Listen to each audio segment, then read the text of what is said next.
This is the real secret of life, to be completely engaged with what you are doing in the here and now. And instead of calling it work, realize it's play. Oftentimes people go, okay, here's really what I want to do, and this is what I'm trying to accomplish. And then they see all these other things that other people are doing, and then they kind of see that as like a grab bag. And they're like, I want a little of this, and a little of this, and a little of this, and I want it all at the same time. And that's not really possible, you know? You can't play 5 sports at the same time. You got to pick one, you got to special. Maybe you can do 2, but you probably can't do 5, right? Number one is that you need to really get amped up about why that goal matters to you. Because once you know why the goal matters, that's going to be that thing that gives you meaning and purpose, that turns into a passion, that allows you to show up and keep doing it when you're bored. What would you like to do? If you don't like what you're doing, and you don't like where you are, and you don't like your relationships, and you don't like X, Y, or Z, what do you want? What do you like? And then you got to be able to add passion to it, to activate that thing and make that dream a reality. And to find that meaning and to develop it, to create meaning in our lives, we have to set an intention, and we have to pursue that intention. Start small, know what you want, get out of bed, get after it, set rules for yourself, follow those rules. You have to understand that you're not your own servant, so to speak. You're someone that you have to negotiate with, and you're someone that you want to present the opportunity of having a good life to. And that's hard for people because they don't like themselves very much. Once you discover your purpose, it's your job to live with passion. That's when you're passionate. That's when you're ready to go to that next level. You determine your legacy. It's up to you. Your legacy is in your hands. As long as you can breathe, as long as you can hear, as long as you can see. If you're passionate and driven and focused in what you do, if you're really good at it, people will take notice. That's basically it. So those dreams and goals that some of you have that may seem larger than life, good. That's what I want you to go after. And don't let the fear of the failure, don't let the fear of perfection hold you back. You won't be perfect. You will make mistakes. But I promise you this, you're never going to know if you can sink or if you can swim unless you jump in the water. So continue to fight forward. Continue to believe in yourself. Hold on to the possibilities. Get away from the negativity. Push yourself, believe in yourself, and go as far as you can. I will remember that my choices create my reality. My responses create my outcome. I will speak with compassion. I will stay true to my heart. See, whatever you decide to do, look at it and find out what is it that I have that I could bring to the table that can begin to enable me to ensure that I could be successful in this. Where is the opening for you? There's room for you out here in the arena called life. There's room for you to come out and live your dream. Don't allow but to keep you in the corner or keep you up in the bleachers looking at life, being a spectator, not being a participant, making a difference in life. I believe that all of us came here with something. All of us showed up to give something, and that nobody's going to give that service that you have to give. No one's going to produce your product. No one's going to write your book. No one's going to open your academy. No one's going to begin to create your daycare with a special curriculum to help to cultivate the high self-esteem in our children. That's your idea. And if you don't bring your idea out here, when you die, all of us will suffer because we've been deprived of your genius because you allowed but to keep you in the bleachers and not pursuing your greatness. You take it to your grave with you. And that's what most people do. Now here's the simple formula for setting goals. It goes like this. A, work on your goals. That's step 1. Work on them.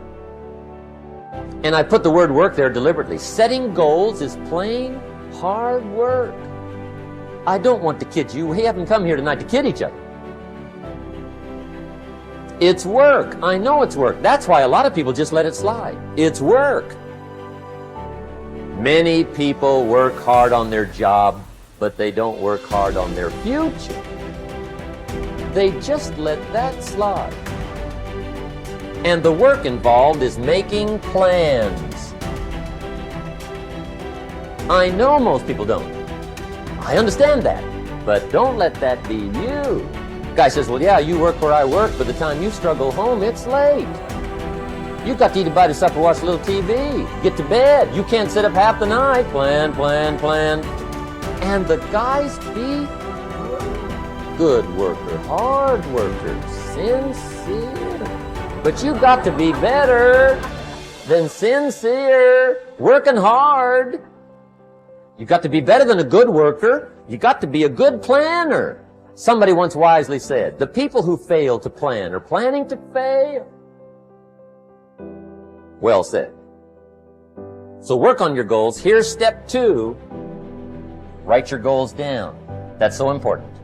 I teach my staff around the world, put your goals in your journal. Because one of the major people you want to study is yourself. So here's the list of goals I put together 3 weeks ago. Here's the list of goals I put together 2 years ago. Here's some of the changes I made, rearrangement of my priorities. I scratched these off, I put these on, I've gotten these. Study your accomplishments, study what your desires are. Put them on paper, write them down. Here's another reason for writing your goals down. It shows you're serious about doing better. And to do better, you gotta get serious. You don't have to be grim, but you must be serious. Everybody hopes things will get better. Everybody hopes. Poor people hope. That ought to tell you something. It means the future does not get better by hope. It gets better by plan. In studying warfare and battles over the centuries, I have always been fascinated by the situations where a smaller force defeated a numerically superior force. In every case, what I discovered was that the numerically smaller force was far better organized, more methodical, and more orderly in its plan of attack and execution than was the larger, more disorganized force. By the same token, an ordinary person with a system or recipe for problem solving can run circles around highly intelligent or well-educated people who throw themselves at their problems without a method or process for solving them. Always be sure to think on paper. Write things down. There is something that happens between the brain and the hand when you write. You get a greater sense of clarity and understanding with regard to the issues involved. You think better. Your perception is sharper. You actually become smarter and more creative by the very act of writing everything down as you go along and before you make a decision. One of the most important parts of your personal philosophy should revolve around the development of options. The rule is you are only as free as your well-developed alternatives. If your goal is to be happy, successful, and free, you must have choices. There must be more than one thing that you can do in every situation. You can never allow yourself to be trapped with only one course of action open to you. From the time you take your first job, make your first investment, or embark on any part of life, you should immediately begin to develop an alternative to that if something should go wrong. Always be looking for ways to use your creativity to add value by doing things faster, better, cheaper, or easier in some way. Just as the word deserve comes from the Latin roots dien servus, which mean from service, you should always be looking for ways to deserve greater rewards from serving your customers better in some way. In the final analysis, as a member of society, as a player, in our economic system, your riches and rewards will come from your ability to serve other people better than your competitors. Use your intelligence and your creativity every single day to find ways to make yourself more valuable to your company, your industry, and your world. This is the true hallmark of personal genius.